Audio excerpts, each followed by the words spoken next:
So we're talking about and I guess we're already like halfway into the conversation. Yeah.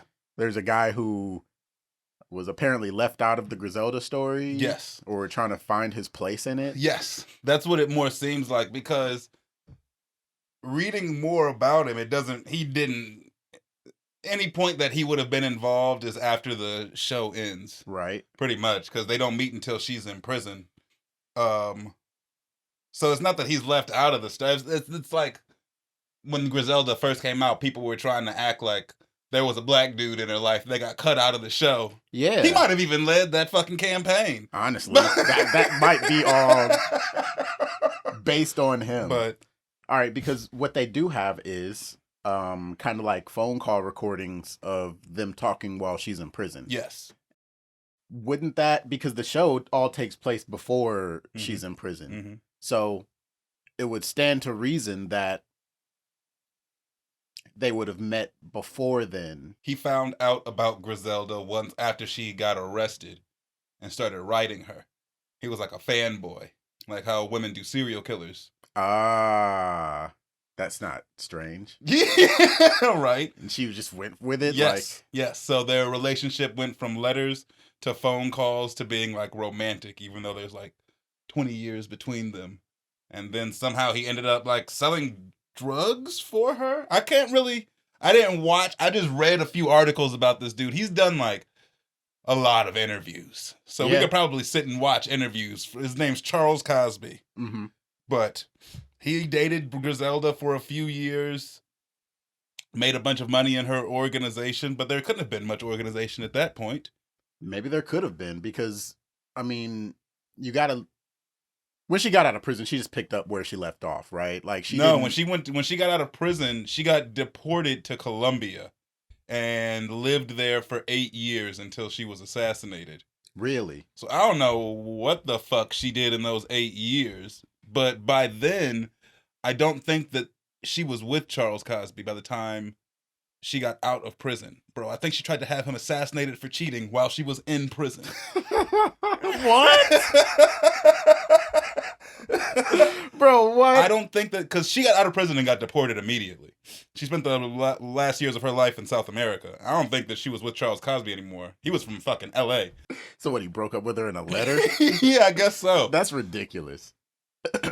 Yeah, maybe he's just playing up his involvement in her life, because when the stories first started coming out about this sort of hidden Griselda character, this buried Griselda character or figure, it made it seem like he was like a big part of her life for a long time, or at least for a good stretch.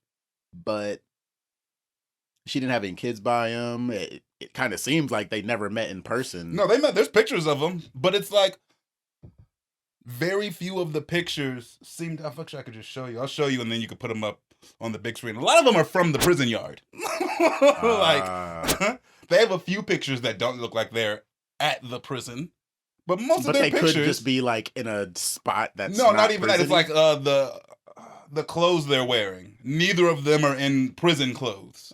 So it's not one of them going to go visit the other in prison. They're both in like regular attire. Most of their pictures, somebody looks like they're in prison. One of them. Okay. He might just dress like that. I mean, it would be the 90s, right? Yeah.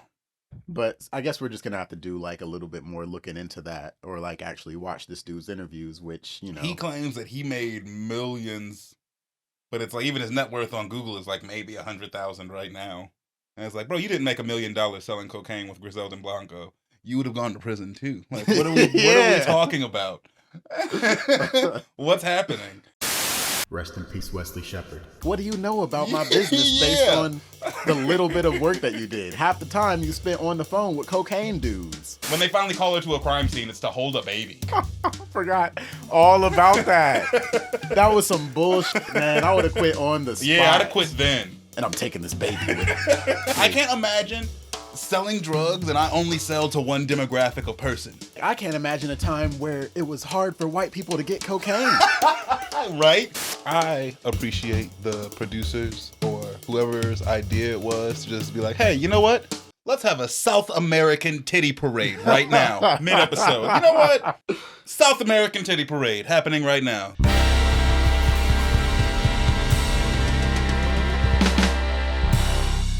Life, Death, and Dope Boys. Welcome to the show. I'm Indy. I'm joined by Justin. Hello there. We're back talking more Griselda.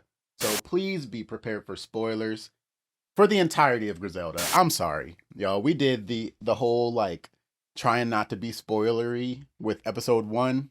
It was difficult. It was difficult and a lot less fun. And so the show is 6 episodes, and it's really hard to not talk about what happens in the next episode when there's only 6 of them. Not only that, but if you've watched our first episode by now, there's a little time in between us recording 1 and 2. Mm-hmm. If you're watching this like way in the future, then it's probably unnoticeable. You're back to back in these, but it's true.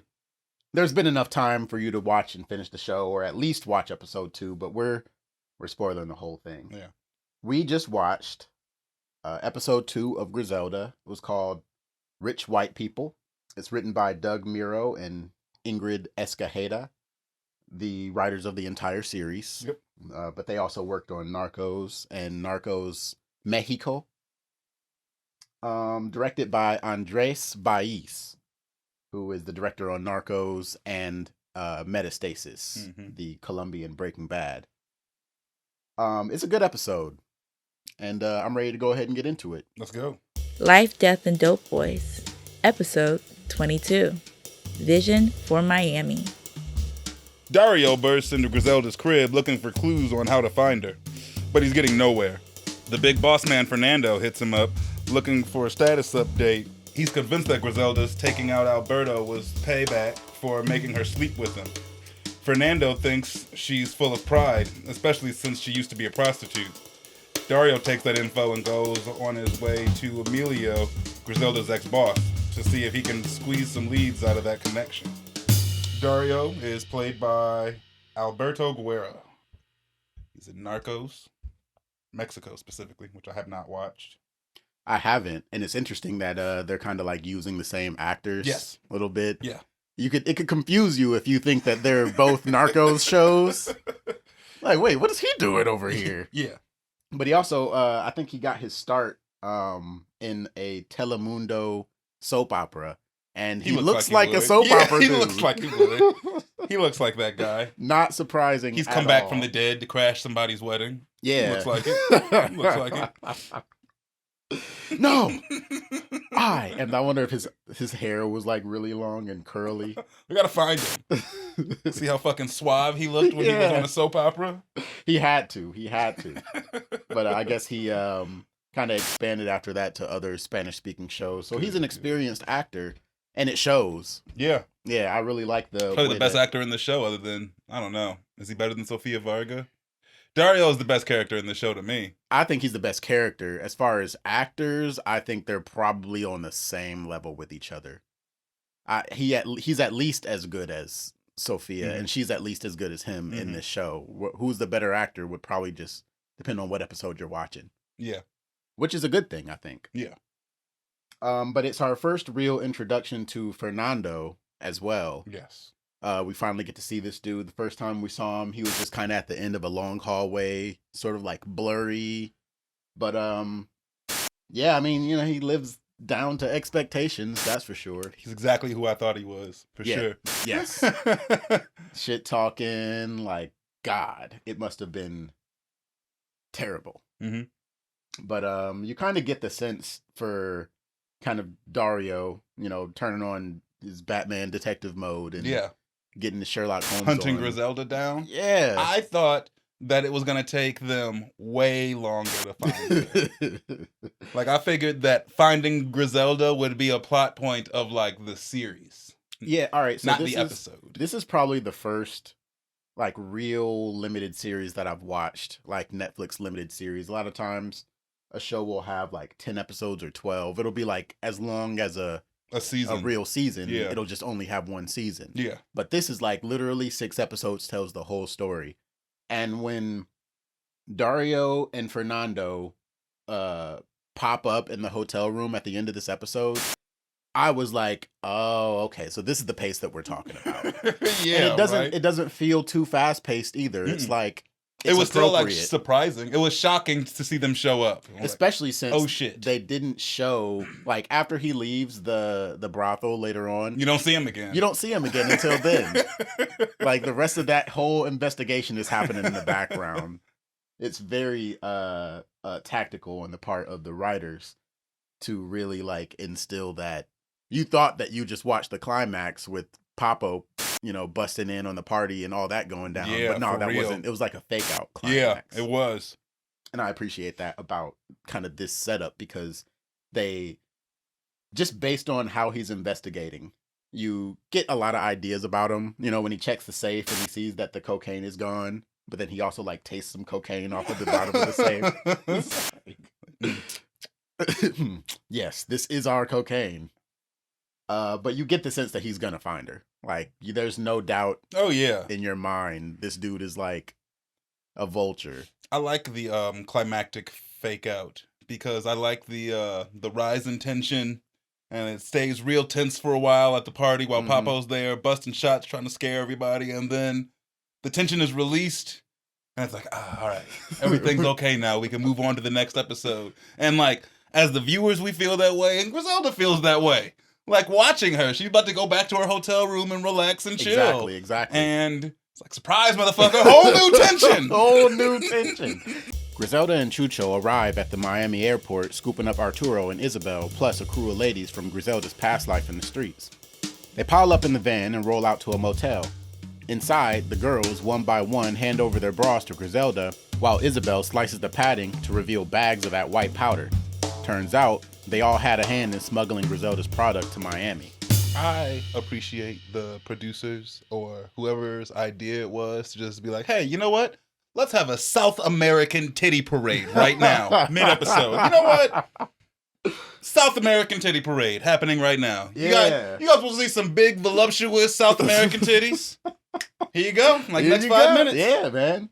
It's crazy because, like, a lot of times for shows like this, there's like the gratuitous titty scenes in episode 1 to like really just kind of hook Draw people you in. Like, yeah, we got you. You want to see more of this? Keep watching. But yeah, and Griselda's sons peep it too. Like, they're like, I mean, come on. Yeah. You're 16, 17. You think they didn't know their mom knew all these bad bitches?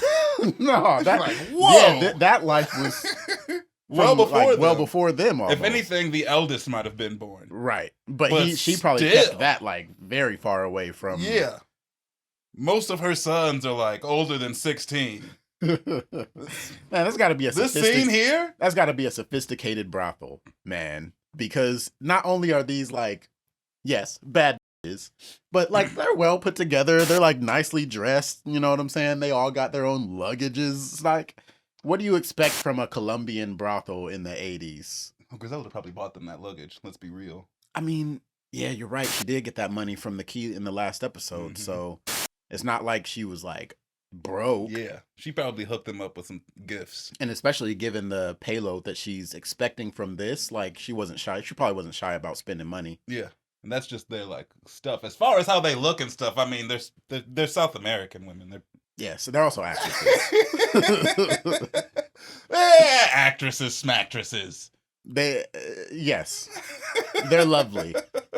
This whole plan made me nervous though, because like I was still trying to get kind of mentally a handle on what exactly Arturo's position in the operation was, right? Because we saw in episode 1 that scene of him like kind of like as a warehouse manager, like parallel. Yeah, that's what it seemed like. And so for him to just up and dip in order to go and help Griselda, because, you know, after this, we don't get any indication that he goes home at all. Yeah. As far as we're concerned, he stays in Miami for the entire series. So to have a guy of that level just up and leave and, you know, low key, like steal cocaine from you in the process. Yeah. That made me nervous. I was like, somebody's going to be coming for Arturo. Agreed. That's gonna... I was wondering. I felt the same way, but I think Arturo works for Fernando. Yeah, exactly. Yeah. So he ain't got nothing to worry about by the end of this episode. by the end of the episode, but when he gets on the plane in the first place, Yeah, it's like... But he's really sketched out the whole time. Like, Bro, he's super nervous. Yeah, he is. He is kind of nervous. Up to this point, I don't get the sense that he's nervous, you know. He says that he didn't enjoy his flight with these 12 beautiful women. Bro, whatever. Surely so he's got to like be being making hunted jokes. too. Yeah. He at least more than once tells Griselda, like, I don't know if this is a good idea. Yeah, definitely. But like after this scene, he says it is something really like that. bold to like hop on a plane and steal a couple kilos of a drug lord's cocaine and just like dip to Miami. If they're looking for Griselda, they're looking for him too. Yeah. At the Miami PD, this detective is acting all high and mighty, trying to grill Rosa, one of the witnesses working at El Floriderita, the spot where Eddie the Bird Roncoon got hit. June, the squad's intelligence dude, is sitting close, translating to Spanish for her. Rosa drops a bomb. She spotted a lady rolling with two dudes walking into the back of the bar. Detective dude ain't buying it. He's saying she was probably somebody's girlfriend, but June doesn't sleep on it. When she gets Rosa alone, Rosa tells her that lady she was talking about wasn't moving like somebody's girl. She was moving like a whole boss. This lady gives me I'm ready to go home vibes for this entire interview. Who, Rosa? Rosa? Oh, yeah. I mean... He opens it up with like a monologue about the brown wave of crime. Mm-hmm. We are facing down this brown wave of crime, Rosa. And then you see who he's talking to, and it's like, bro, why are you talking like this? This old Hispanic lady who doesn't speak English. I wish that June would have actually translated like all the racist stuff that he was saying. Like, do you think when white cops look at a minority and say some racist shit to them, do you think that they recognize that they're saying some racist shit? Do they think that that's going to get the minority? Oh, yeah, I should help Officer Bleh stop the brown wave of crime that my people are spreading. Let me help. At the same time, there are situations like the whole Cuban situation, and when there was like a Cuban crime wave where Castro sent all these like ne'er-do-wells, Scarface. Literally. He sent all the stuff that white nationalists are afraid of. That's actually exactly what happened. Yeah. But in that situation, even Cuban, like legitimate Cuban immigrants were very like anti this crime wave, and they felt like Cubans were making the average like Cuban immigrant look bad. It was like putting a bad face on their community, and so they would be very likely to help the police out. Yeah, but you can't look at me and say some shit like that and expect me to still be like, oh yeah, I agree with you. Let's come together and stop. No! I don't know, man. What's the national sentiment for Cubans? Like, how do Cubans feel about Cuban criminals? Yeah, Maybe for them that is a brown wave of... I'm just saying that I don't know what discrimination is like public discrimination in that sense, but I do know that if a cop came to me on some racist shit, it makes me less likely to help that cop. Yes, exactly. That's the point. So it turns out the girls were packing 10 kilos of cocaine. Griselda and Arturo are eyeing a cool $250,000 off of that. Arturo tells Griselda to be careful though. Fernando is lurking and he has Dario looking for her. Speaking of Dario, he's deep in the streets checking out leads at Emilio's joint. Emilio ain't dropping no gems, but Dario works his charm on some girls who knew Griselda way back when. A little cash talk, and one spills the bean. A crew of ladies dip to Miami to link up with Griselda. That lady's a hater. Straight up. That was uncalled for. It's crazy how fast he found the only chick in that entire place who didn't like Griselda. Yeah. Like the first door he walked through was like, these are the people. Yeah. $250,000 she's looking at. $250,000 just off of what the girls were able to smuggle in that one trip. She's got to do that a few more times and then she can stop. Yeah. But that's the end goal, right? I don't know what Griselda's end goal is. I don't think she has one. I don't think any of like, because it's a lot about what the other narcos and stuff too. When you watch like Narcos and stuff like that, none of them have end games. There is no end game. The end game is like death. Like this is the family business. This is what we do. It'd be like, what's the Corleone's end game?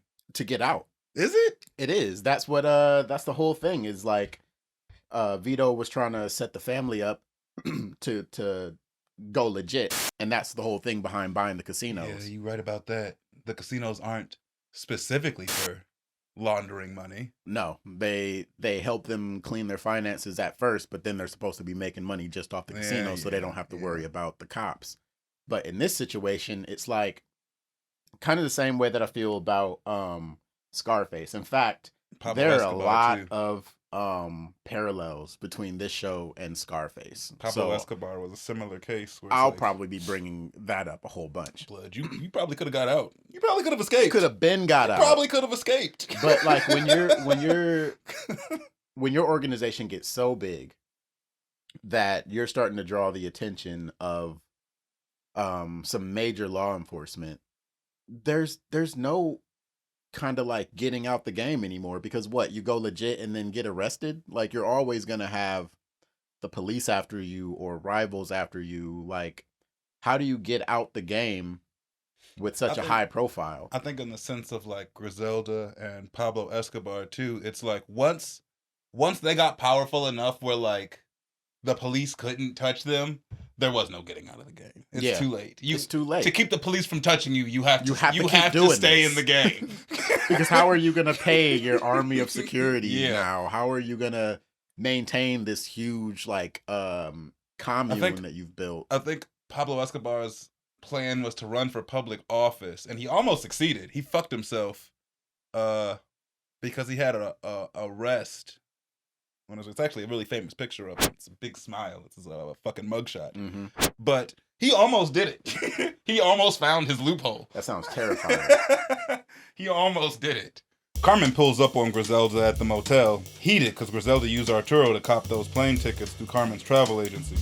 She lays it down, saying Griselda better not pull that move again, but the Griselda isn't backing down, claiming Carmen's business needs the cash flow she's throwing or it's about to sink. Carmen stays cold, predicting Griselda's gonna get caught up by the law, and she don't want to be anywhere close when it all goes down. Carmen is played by Vanessa Ferlito. She was in CSI New York, NCIS New Orleans, and Graceland, and she played a cop in all those shows. She looks like a... As the scene was playing out, there was like the beginning of it when Griselda comes down to talk to Carmen, and Carmen starts like a different conversation. Came to see how the house hunting's going. Find a place? Not yet. And I'm like, are you like visiting Griselda? Like, what's going on? Like, have you been, because there was a time skip. Mm-hmm. So I'm like, has she been corrupted, or did they corrupt my girl Carmen? Not yet. Nah, not yet. So I don't even think they corrupt Carmen. They just put Carmen in a position where it's like... she can't necessarily, well, she can say no, but how do you say no? Yeah. Because Griselda's not taking no for an answer, and she does not feel bad. Not only that, but she can't really be implicated in any criminal activity just by selling these people plane tickets. Like, she's not doing anything illegal. And that's why when the cops pull up on her, when June pulls up on her later on in the show, they don't got nothing on her, and she's damn near like just turns around in their some face. bullshit. Yeah, get out of my face. Yeah. If Griselda hadn't reacted the way Griselda reacted, that shit would have gone differently. Yeah. I also don't like Griselda's insistence that Carmen's business is about to fail based on her, She's been there like 3 weeks. 3 days of experience Yeah. working in this place. It's like, I started a business and then gave you a job. You're not about to sit here and tell me my business is going to fail unless you sell cocaine through it. Yeah. You're like, fuck you. I saw what happened. I worked there for a whole week and we only got 3 clients. It was a slow week. What do you know about my business based on the little bit of work that you did? Half the time you spent on the phone with cocaine dudes. Exactly. Maybe that's why we didn't get no clients that week. Si quieres, yo me puedo ir para allá, pues hacer. Any customers? Nope. Fucking Griselda. Maybe you've been man. selling more tickets instead of trying to move drugs. Yeah, nah, I'm not blaming Carmen at all. In fact, she's kind of like in episode 1, she was that character who I was like, all right, I can take a position with Carmen, and I'm kind of invested in her straightness because she is an example of what Griselda could have been had she did what she said she was going to do. Had she not bring a fucking kilo of cocaine with her in the first place? Because it's not like Carmen comes from a clean background. No. She has a history trafficking. Yeah. So she has to be an example of like the what Griselda could do if she wasn't on some bullshit. Right. Yeah. So if she would have got corrupted, I would have been like, Carmen's life doesn't seem bad before Griselda gets there. Nah. She's got a decent looking house. She owns a business. That's admirable, no matter what you're talking about. A house. She's got like, she must have hired an interior designer or something because that place looks amazing with a guest bedroom. And like, yeah, you're right. Because even when the police do run up on her, she knows shit, but the police don't have shit on her. Mm-hmm. Griselda and Arturo step into Amokar's spot only to catch him chilling with some mean mugging mystery dude. It's all smooth though until Amokar tells her that he ain't copping her product no more, pointing to old boy as the reason why. Turns out, Mad Guy is Papo Mejia, Amokar's main supplier. Apparently, Amokar got Papo to slash his prices by telling him about Griselda's offer, using her to get a better deal. Griselda ain't taking it lightly, feeling disrespected when Amokar lowballs her product's worth. She's ready to bounce, but Amokar ain't done. He threatens to cut her off from the Miami market, so now she's stuck with them 10 kilos and no buyers in sight. You know, Papo's face, like the stank face that he has when they walk in, makes me immediately dislike this guy. Mm-hmm. Reading this too, it makes me see it from Papo's perspective a little bit. Yeah. Because you have to continuously remind yourself that all misogynism and sexism aside, you have to, it's the main driving force. Hey, Papo, this bitch over here told me that she's got better prices than you. You're going to chop your prices just so that you're not getting shown up by this lady. Because ladies don't do this. So now she done chopped down your profits. Now you're making less money because she came out of nowhere with a better product for cheaper. And it honestly, it benefits Papo in a sense and Amokar. It benefits Papo to cut his prices because it eliminates her. Yeah, but I guess he's pissed off at her presence in the market in the first place. Yes, at all. What are you even doing here? Y'all aren't supposed to do this. Let's put like Pablo Escobar in her place, right? Let's say he's the one who came up to Miami and he's was a dude. Is it Pablo Escobar with Pablo Escobar's, reputation? Let's just put Pablo Escobar, the man. Are we just putting a man there? Yes. Because are we putting Pablo Escobar there or a person with a penis? Person with a penis. Okay. I think it would have gone completely differently. Yeah. It doesn't matter what dude it was. I'm going to walk into this room and you're just going to be mean mugging me? No. But I also feel like where is Griselda's security in this situation? Because it's like, I don't think she thought she needed any. She thought shit was sweet. She thought that she was coming to go meet with her new business partners. Like she did, what were you saying? Yeah, I get what you're saying, but like it seems like there's the meeting later on in this episode where Papo comes and talks to Amokar, pissed off about Griselda's new plan. Papo has a bodyguard standing over his shoulder. Mm-hmm. So it's like, even though they're like seemingly partners, and we'll get into their relationship later, he's still bringing some protection so he's not out there by himself to get like taken advantage of. Like the industry is cutthroat. Yeah. And she gets taken advantage of left and right because she's a lady and everyone thinks they can just get over her. Yeah, but they kind of can because she brought Arturo with her instead of at least Chucho. But I guess Chucho is injured, so he wouldn't have been that threatening anyway. Get some dudes. Get your own gun. Get your own gun. Yeah, for real. Because you're right. Arturo's not the dude. He shouldn't be the one coming on these trips. But do you think... All right, so let's talk about this from Amokar's perspective, though.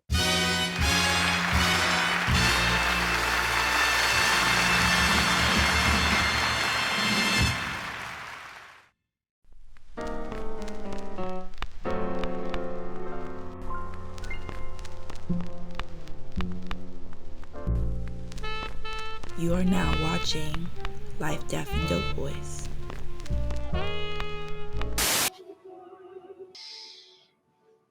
Oh, Mejia. He's my current... Yes, she did. Were you cheating on?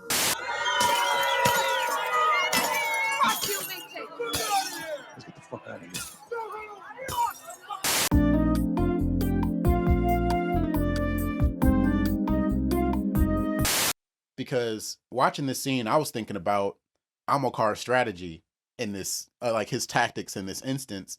And for me, it seems like, do you think Amokar would stand to make more money just working with Griselda than he could two-timing Papo? Or do you think that he sees it just like why do you think he sees this as the best move rather than just... Because Griselda is only a sure thing to Griselda. As far as everyone else is concerned, like, yeah, her product's not bad, but like, nobody's gonna work with this bitch. Nobody's gonna fuck with her. Like, he already has a sure thing with Papo, and Papo just made his prices better. Yeah. So why even fuck with Griselda? Yeah, why? Plus, why mess it with really her? makes it seem like, especially because no one knows her, she has no reputation, you like lose She has respect no from working with her. reputation. You're right. She's She's like- just some random chick. She's just some random chick with a brick of cocaine who's already been robbed at least once. Like, you'd lose respect working with her. That's probably at least how they feel. That's probably how they feel. That's definitely like a good rationale for it. It's a good enough reason to not work with Griselda, but I guess he just kind of saw another opportunity in it instead of just flat out saying no. I can get Papo to lower his prices though. You ever think once she actually gets Amokar to agree to work with her, the stipulations are completely weighted against her. Yeah. like if he was serious about working with her, then his terms now would have been his terms when they wind up working together. Yes. But even then, she can't be in charge. It can't be made to seem like he's in charge. Everyone already respects him. Yeah. I think it's a respect thing, and nobody in the drug game respects ladies, at least at this point in its history. Fresh out of being harassed by her male coworkers, June is digging through some intel, doing her thing, when she stumbles upon this crucial piece of evidence linking this woman to the Florida massacre. A cigarette butt with lipstick all on it. She's all hyped, thinking she's about to blow her case wide open, but guess what? Her boss ain't having it. He shuts her down, tells her to stick to her desk job, and basically tells her to stick to writing memos. But when she asks, it's pretty clear that dude ain't even reading them. That's when I just start putting random shit in the memos. Just whatever I want. I thought that the police chief here was gonna take her seriously. He's like listening. Yeah. And then she finishes talking and he's like, nah, that's all some bullshit. Dude, I'm showing you physical evidence. This isn't hearsay. He said, she said. Like, this isn't like, no, it's not damning. Like, it's still, what do they call it when it's like circumstantial, but it's still like physical evidence. It's still something maybe somebody should look into. Somebody should at least see who that lady was. Maybe ask her some questions. Right. And they didn't find a female dead body there, so she's still out there somewhere. She's still out there. She saw some shit. She could be the only person who left the room. Yeah, right? It's interesting. And I mean, we have to look at the two industries with drug dealers and police forces notoriously disrespecting women. Mm-hmm. Like, of course, nobody's listening to these bitches. Right. Like, of course, June, you are a Hispanic lady and a cop? No, they don't care about your opinion. She's there to translate.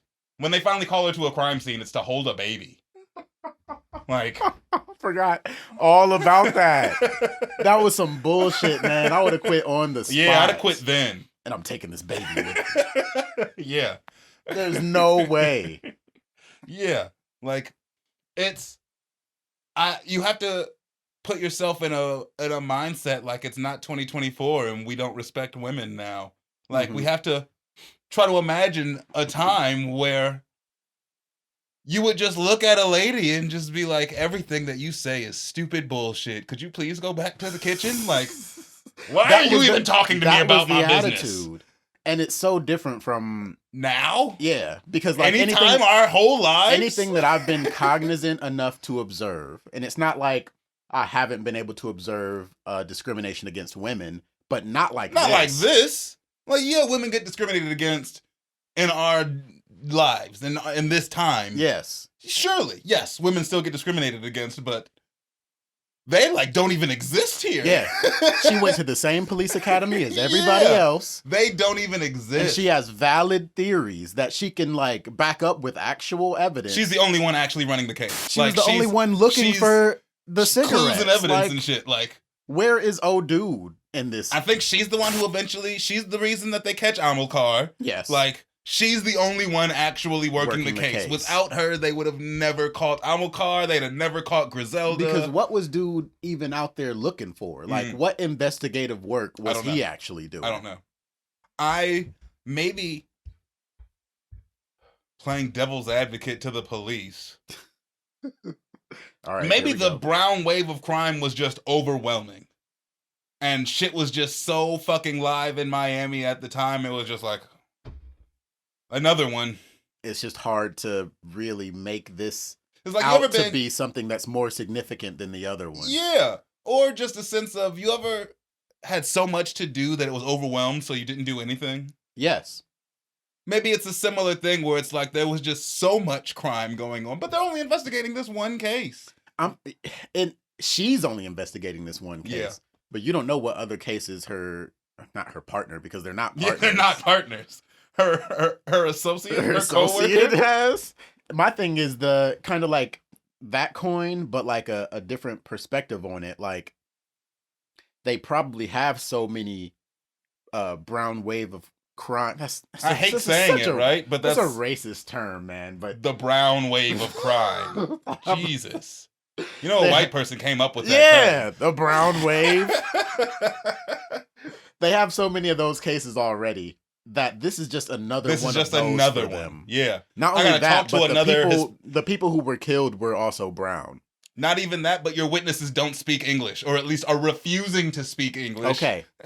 That would get exhausting, all right? that into consideration, and then she finds lipstick on a cigarette butt. Now, this could be a female narco. Female narco. That shit doesn't exist as far as they're concerned. As far as they're concerned, no, it doesn't exist. But it just so happens to turn out to be Griselda. Not just Griselda, but she builds an empire off of this. What if it was like a female narco who wasn't Griselda, who wasn't so ambitious or wasn't so lucky or didn't have the right people around her, who didn't have Dario, who didn't have Herman? Like, what if it had been a male narco? Like, would that have changed her interest in this? Yeah. I think that she's interested because it's a female. I agree. But what I'm saying is, it could have been an inconsequential female narco. This could have been someone who got murdered on the boat at the end of this episode, or in the hotel room at the end of this episode. And at this point, she would just been chasing dead leads. Yeah, you're right. So like, there is a devil's advocate for the police's perspective on this that isn't based around sexism, but the way that they treat June makes it pretty clear that this is just... Yeah, because she's a minority and a lady. Yeah. Because I really do try to remind myself that what they're looking for does not exist as far as they are concerned. Mm-hmm. Like, it doesn't make any sense. So, I get that. It's like them looking for a black mafia boss. Yeah. Yes. Yes, exactly. Sounds like a movie we're going to watch soon. Yeah, exactly. That's why they had trouble catching that. That's why they had trouble catching him. Because his operation didn't make sense for a black person. Yeah, same shit though. This doesn't exist, so it doesn't make sense. So we're not even going to look for it. But we have a police procedure of ways that we do things. This doesn't fit it. So we're going to walk right over it. In a sense, that's because we talked about how Carmen's narrative runs similarities to Griselda's, in a sense that she's what Griselda could have been. Same history, different future. But this is kind of running concurrent to Griselda's narrative, as in the fact that she is working inside this industry full of people who, because she's a woman, just won't let her be successful. And the same things happen to Griselda. Even though she's right. Even though she has great ideas. Even though she's like backing up her claims. Like, I like the way that they tie these characters together, because like, June has themes that are independent of Griselda. Carmen has themes that are independent of Griselda, but they all relate to each other in some way. Yes. There's like a triangle formed with these three women that it's almost like a Venn diagram. Yeah. Carmen has this in common with June and this in common with Griselda. June has this in common with Carmen and this in common with Griselda. And it's like this In the big... middle, it's vaginas. Yeah. Griselda's chilling solo in the dark, feeling low after that new ammo car whackness. But then Isabel rolls in trying to lift her spirits. They hit up this fancy bar for some drinks. After kicking it with a bunch of white people in slow motion, Griselda's like, yo, Arturo, we can just sell drugs to these white folks. Homeboy's confused. They're already sitting on 10 kilos that they can't move, and she's talking about hitting up some dude, Herman Paneso, about floating 100 keys. Dude's straight up perplexed, but Griselda's like, once Herman sees what I got brewing, he's gonna want to jump on board, man, trust. The turn up is real in there. They turn that bar into a whole like club. That shit looks fun. It's like a music video or something. Yeah. They're kicking it. A whole rap video. Yeah. And it's like, okay. This is another one of those things. More crazy than female narcos don't exist to me. It's crazy that there is a time in history where there were drug dealers. Mm-hmm. They're drug dealers. Drug dealers existed. Selling cocaine. There were people selling cocaine, and they weren't selling it to white people? Who were they selling it to? You weren't selling it to your own people? I can't imagine. Yeah, exactly. I can't imagine selling drugs and I only sell to one demographic of person.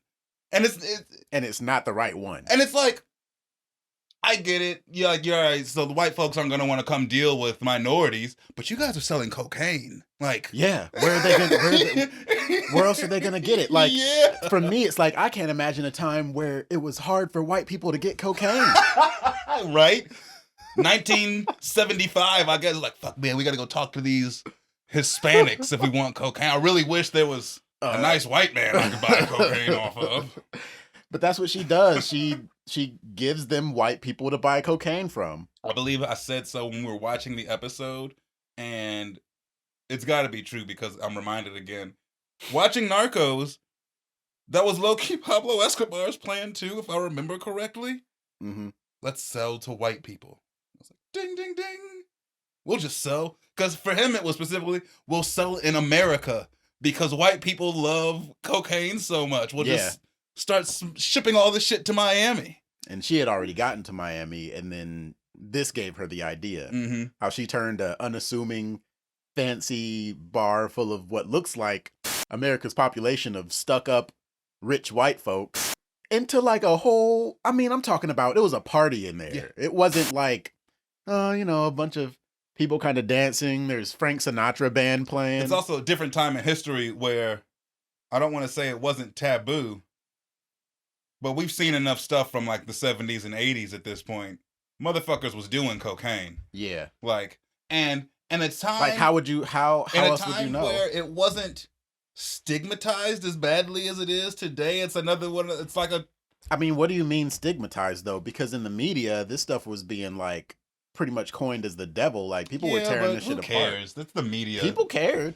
People cared, man. You talking about the war on crime? The war on drugs. The war on drugs hadn't started yet.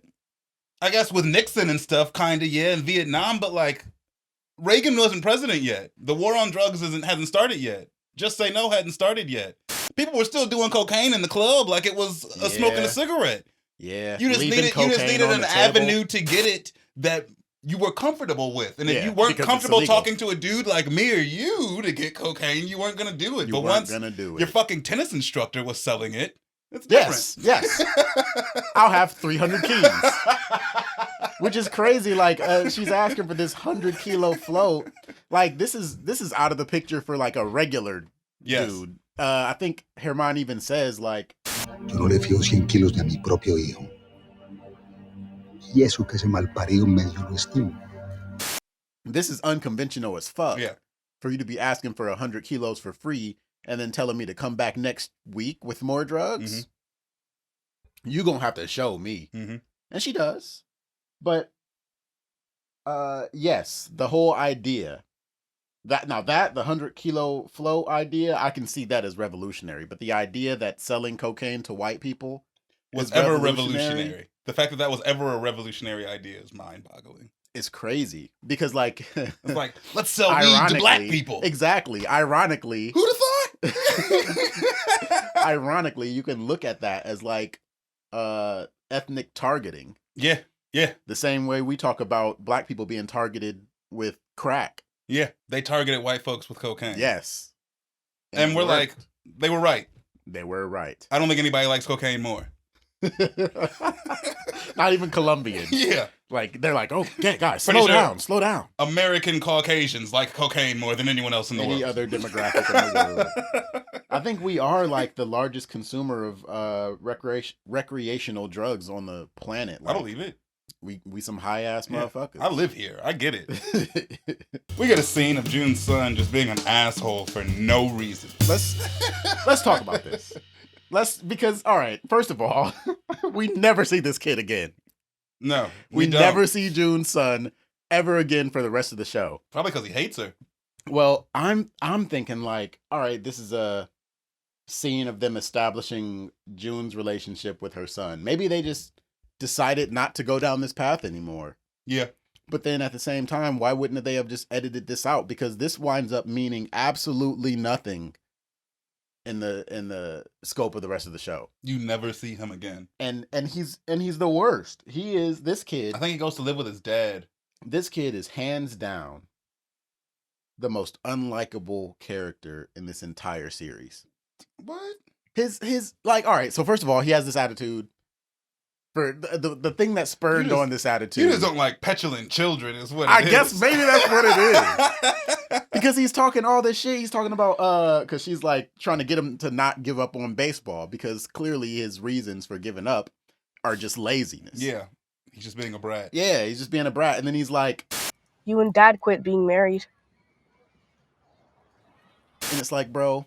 Well, I guess we can't even have a conversation. Yeah, exactly. Because you're... One has nothing to do with the other. It's like, okay, well, obviously you need to talk about your feelings. Obviously you're feeling some kind of way. Bro, I was talking about baseball. Yeah. Giving up on a baseball team, the stakes are way different. Gave up on marriage. Whatever. And then, before he gets out of the car, unprovoked, he's like... Your gun's in the glove box. I know where my gun is. Yeah. Just like the car keys, the TV remote. Maybe he was just looking door opener. Maybe he was just looking for shade to throw. Maybe like because losing the garage door opener and the TV remote are like way less urgent than losing your gun. Yeah, I agree. So it's like it makes sense for me to know where my gun is and not know where the TV remote is. That's okay. But if I know where the TV remote is all the time, but I keep losing my gun, that's something to be concerned about. Yeah, I agree. So what is he talking about? Maybe, this guy sucks. His parents are going through a divorce. His mom's probably way too wound up with work. Baseball sucks. Maybe he wanted to play basketball or something. Probably one of the only Hispanic kids on the team. I mean, like somehow before Hispanic people discovered baseball or something. I think they should have taken this scene out of the series. You're right. I'm not arguing with you, or at least followed up on it, one or the other. Yeah, like give us something. Give us a scene of him going to live with his dad. Or something. It's a throwaway line. Hey, how's your kid? Like his dad came and picked him up and never to be seen again. Yeah, you don't have to do anything super drastic. Just give this kid a follow-up because this scene, he's probably never going to be in anything else. All right, so Papo Mejia is over there complaining to Amilcar about Griselda, talking about some, listen up, she's flying in these fine-ass ladies to Miami and hooking up rich white folks with free coke to build her own hustle. But Amilcar, he ain't sweating it. He's just like, nah, Griselda ain't a threat, I'm good. But he ain't exactly shutting Papo down either. He's low-key telling him to handle it himself if he's got a problem with it. Amilcar and Papo have a very strange relationship compared to what we've seen from other fiction in this genre. It's like Papo is just a supplier. Mm-hmm. Amilcar is just a distributor. But it seems like Papo is coming in order to get permission from Amilcar or see what Amilcar is gonna do because he has a competitor. I think Amilcar is like the head motherfucking distributor in Miami. So for there to be somebody else out here trying to supply and distribute, it makes sense that you would go to him to see. But why would Amilcar do anything about that? This is just Papo's problem. This is a competitor in the distribution side. Mm-hmm. She could in the supplier side. But she is edging up on becoming a problem on the distribution side too. Yeah, I guess because she's out there creating her own market. I think Papo is just really not on Griselda and is looking for somebody to do something. Yeah. And it really seems like you'll start a drug war. Griselda starts a drug war when she starts killing people, and I feel like you'd have to go talk to the head drug dealer before you started a drug war. Yeah. You're already business partners with them. It's not even because Papo is already business partners with Amilcar. If Papo were to skip this conversation and just pull up on Griselda and do whatever he's gonna do, Amilcar wouldn't have had a problem with that. Like, I couldn't imagine any scenario where Amilcar would have a problem with that to where he would feel like retaliating. Maybe Papo just showed up to bitch. Yeah. And Amilcar just like, just do something about it if you care so much. The way that Papo is characterized in this episode, as opposed to what you see that he's actually like truly capable of later in the series, they make him out to be kind of a dumb bitch. Yeah. A dumb bitch. Yeah, they kind of make him out to be a dumb bitch. Like, even this scene, it's like it feels like he like went home to complain to his mom. Exactly. Yeah. he's complaining. And that's all of it. It's like, I can't respect Papo's mindset, his methods. Like, I understand his motivation. As time goes on, not even. Maybe, all right, this episode, sure, but like, what, next episode when Griselda tries to rally all of the drug dealers and he's just like, nah, and just derails it immediately for like no reason. I think it's because, well, that's a whole nother episode. He's like the dude on the playground who runs around and pulls girls' hair for no reason. It's like, why are you fucking with this chick, bro? Like, there was no reason for that. I think he feels threatened. Like, it's not just the fact that she's like muscling in on his business, but it's the fact that he can't predict her. Like, he feels like maybe he'd be able to predict a male competitor. Yeah. Maybe I'd be able to go in there and actually reason with him. But this chick, she's just going to do whatever she wants to do. And down the line, that might not look so sweet for us, Amilcar. But Amilcar is like, not my problem. Not worried about it. Yeah. But Amilcar's his rationale is more so that he thinks that it doesn't matter what she does. She's never going to get a foothold in the industry because she's a woman. No one's ever going to take her seriously. Mm-hmm. Amilcar isn't wrong. Although, I don't know if siding with Griselda would have been such a hit to his reputation and credibility. Mm-hmm. But since he never does that, he's not wrong. She's never able to get her own foothold until she starts killing everybody.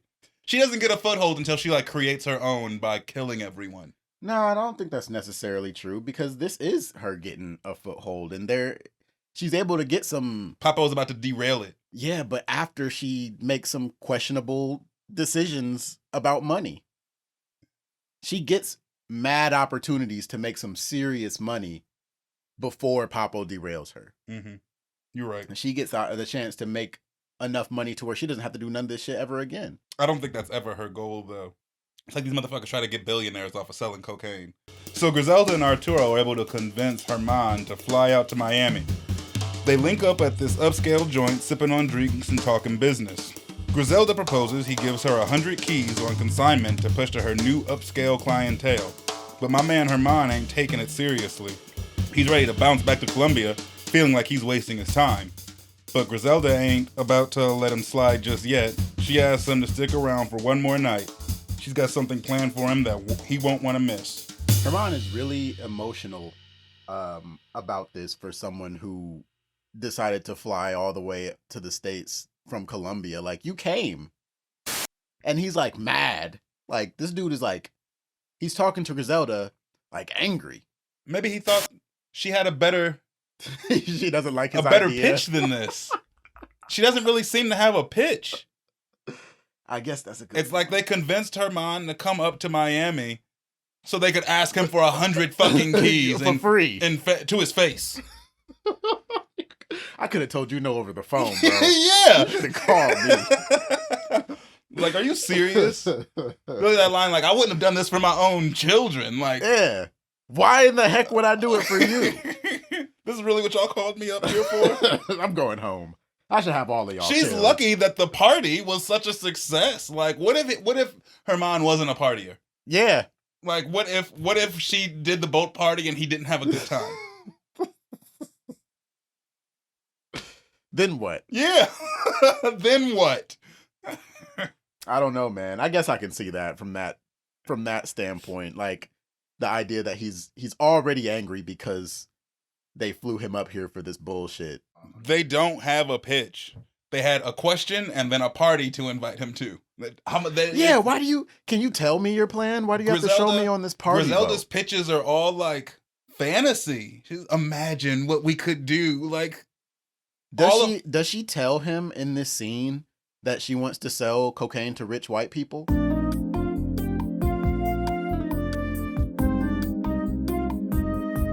Esta gente necesita lo que tú tienes Coca.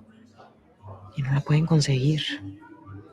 Porque se cagan del miedo nada más de pensar que tienen que ir donde pueden conseguirla.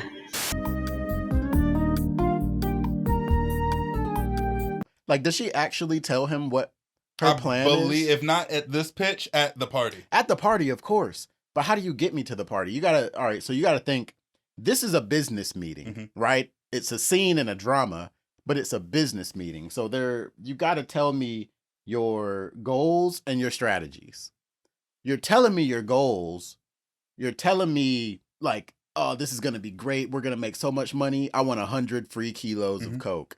But it's like, okay, what are your strategies? Like, how are you going to move this? Like, how am I going to get my money out of this? And quite frankly, at least at the time, her pitch wouldn't have been good enough either. You don't think so? No, it would have had to be some seeing is believing shit for me. Because you're not just going to tell me, we're going to sell cocaine to white people. And I'm going to give you 100 keys of cocaine. Why did y'all call me up here? I'm going back to Columbia. This is some bullshit. Like, her strategy isn't good enough for her pitch. So do you think that she has to show and tell at the same time in order to really get his attention? Yes. Okay. Everything that she does is circumstantial otherwise. You'll see. We're going to make a lot of money. Just wait. Thanks. Yeah. Like, all right, Griselda. The next night, Griselda throws a party on a yacht where she's invited Herman, potential buyers, potential sellers, and the girl she brought up from Medellin. As free cocaine floats through the party, Herman is having a good time, and Griselda tells him she's gotten people willing to buy from her and has even recruited a tennis coach, an aerobics instructor, and more to work for her as low-level dope boy. Nice little montage, shows a whole bunch of fun being had. Yeah, they're having a good time. Some naked people. Cocaine. I'm pretty sure there's a dick in this scene. There, yeah, for like half a frame. Blink and you miss it. You should have blinked, motherfucker. Which is weird because, like, all right, it's a party, so anything can happen, especially when there's cocaine. There's a lot of cocaine involved. But when you think about like a wild party, somebody's dick is out. Somebody's dick is out in a wild party. Yeah, not like in the party. Well, maybe. Yeah. In this, because that's in the party. That was a bad. No, it was in a different room. It was like in a room of the yacht. Like, okay. For a split, there's like sex going on, but I hate because that, in a wild party, people's tits are out. Yes. I hate that I remember this so clearly. The image is burned into your skull, like because I remember just sitting there and it was like, was that a dick? Party, penis, party. Yeah, but like. It's not in sex. Like, there's people having sex in the scene and then just, like, a naked dude. No pants on. Jesus. But, she's got her distribution network. And, you know, I'm still wondering how she's going to move 100 kilos of coke. Because this is free cocaine. Of course, everybody's going to love this shit. Yeah.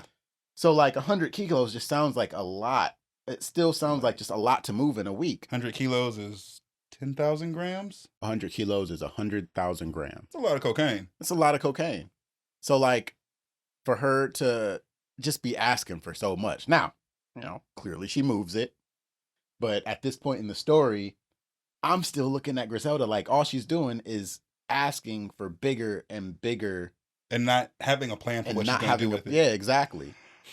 She does that and does that and does that throughout the series. Yeah, until she doesn't. She turns down deals where it's like, yeah, I would have taken that deal. But she'd rather come up with last minute plans because she had 10,000. She had 10 keys, 10 kilos. She took that, tried to sell it, couldn't. Now she's sitting on 10 keys that she can't move. So she asked for more kilos. And it's like, how do you know that these dudes that you set up, this tennis instructor, is going to be able to go through that much product in a week? Bro, how do you know he's not just going to take it and bounce? Like, you could have just given this dude thousands of dollars worth of cocaine for him to leave Miami. I mean, yeah, Griselda builds a reputation for murdering people who cross her, but like, at this point in the story, you don't know that about this bitch. Is she consigning cocaine to her dealers, though? Yes. You'd be fronting them that money. You'd be giving them the cocaine to sell. They're not buying it off of you. Yeah, that's terrifying. She gave them the trust cocaine. These rich white people with this free cocaine? Maybe after this party, she has like built enough fear in everybody. Yeah. But I don't think so. Who knows, man? Cocaine's a hell of a drug. Here's how it goes down. Papo Shmapo straight up crashes Griselda's yacht party, causing a scene. Dude's wildin', man. Killing the whole vibe, beating up Chucho, popping off shots, and threatening all the guests. But Griselda ain't backing down. She steps off that yacht, cool as ice, trying to talk Papo down, calling out his bluff. She's like, you ain't gonna shoot me in front of all these witnesses, man. And then finally, Herman and his crew roll up. Herman's like, hey, she's with me now, bro. Bounce. But Papo is still tripping. So the whole boat boos him off stage, sending Papo packing with his tail between his legs. That dude was just mad he wasn't invited. Yeah. And I think he thought it was going to be way easier to scare all these people. Yeah.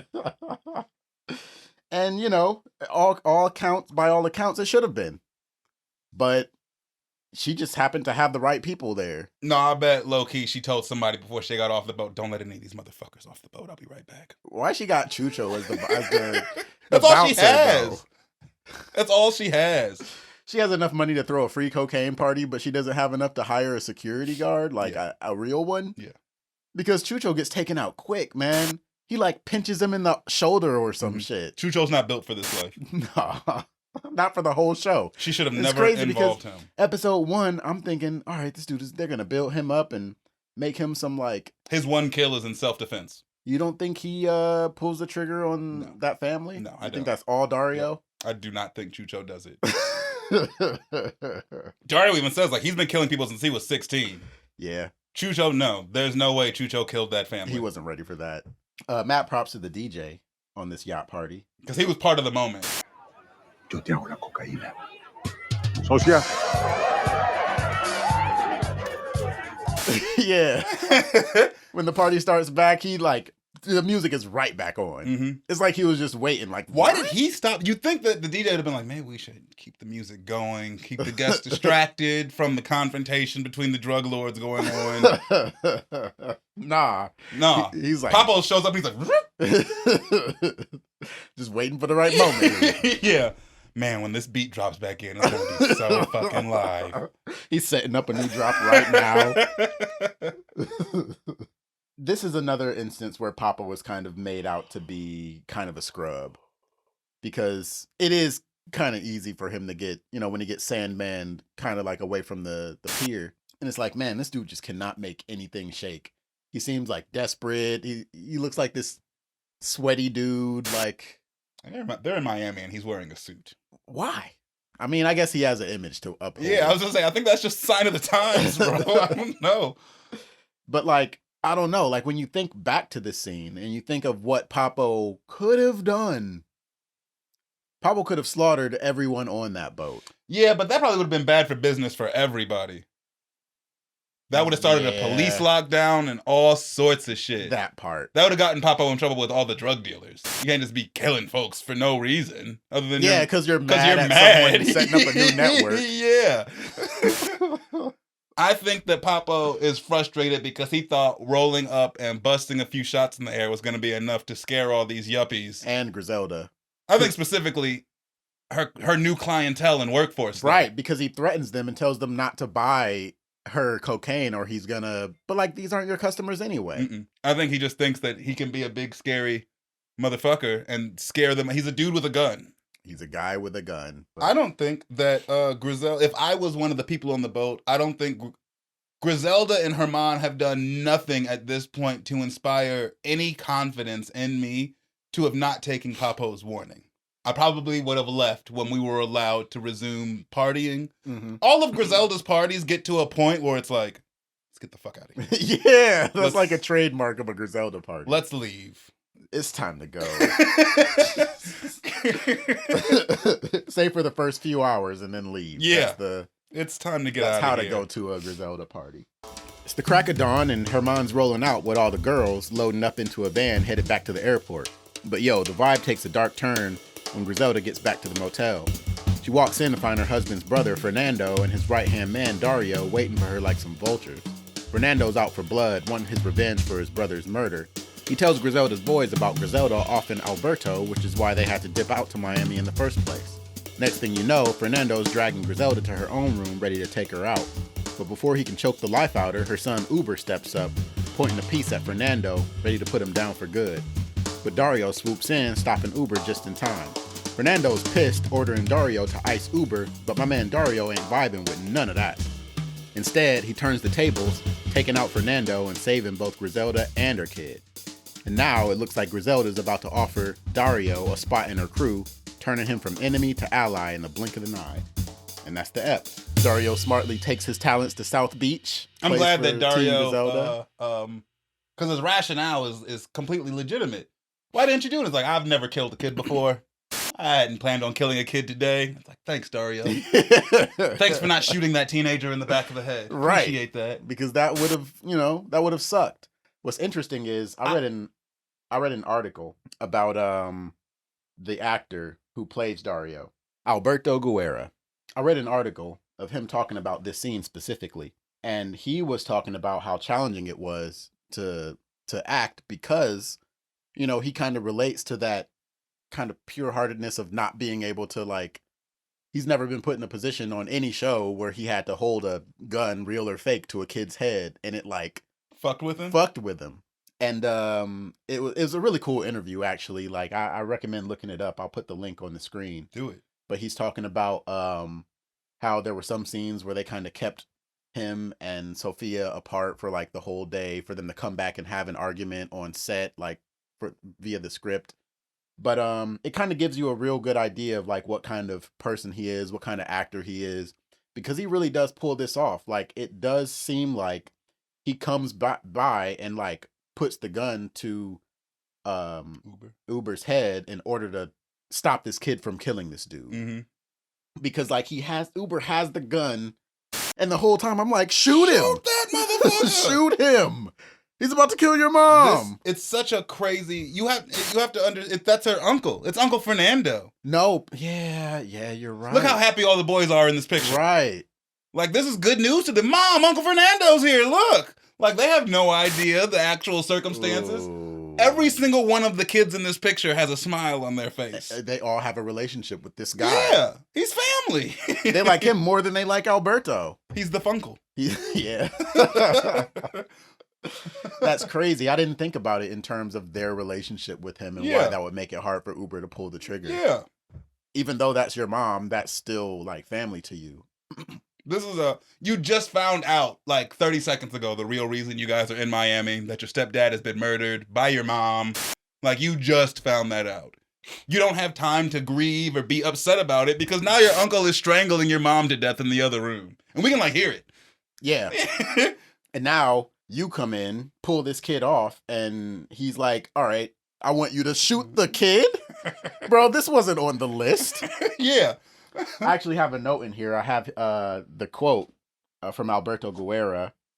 He was interviewed by Men's Health magazine, so that's going to be the publication by Keith Nelson. He asked Alberto Guerra, why do you think that Dario didn't kill Uber?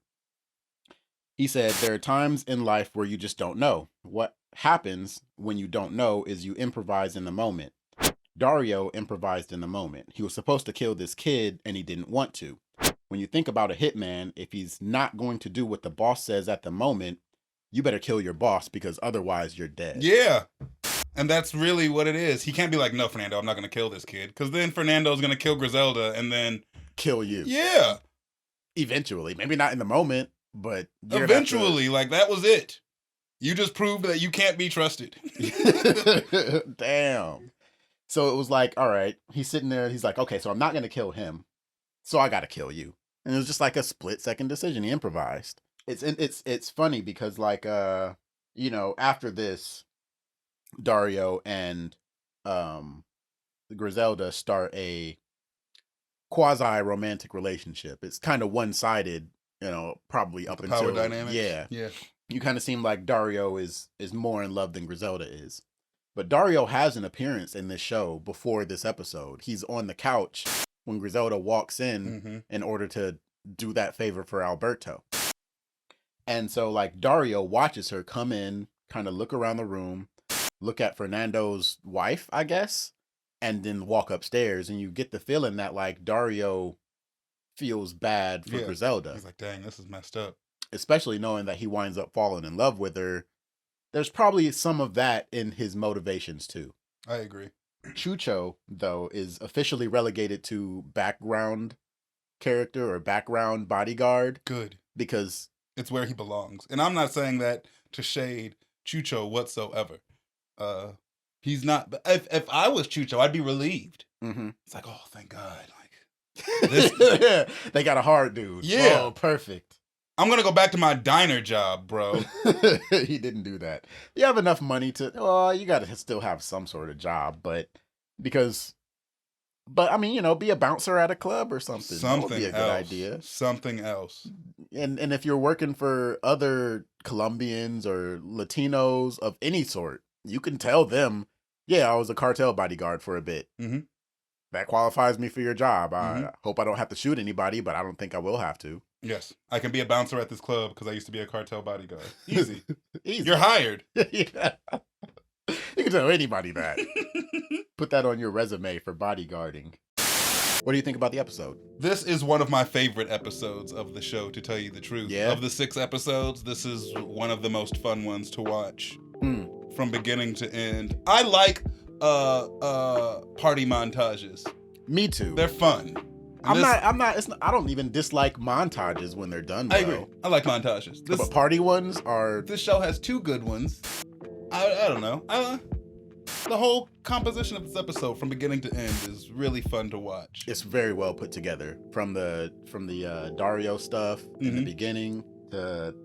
we talked about, like, just how surprising it is when he pops up at the end because of how they did that, to the decisions they made in the real climax where Dario kills Fernando. Bro, I was blown away. I Screaming didn't at the know TV. what was about to happen. And I love it when a show can do that for me. I agree. Because I thought that Uber was going to kill him. Yes. I was cheering for Uber to do it. Yeah. I was pissed when Uber didn't. When Dario grabs Uber, it's like, no! You idiot.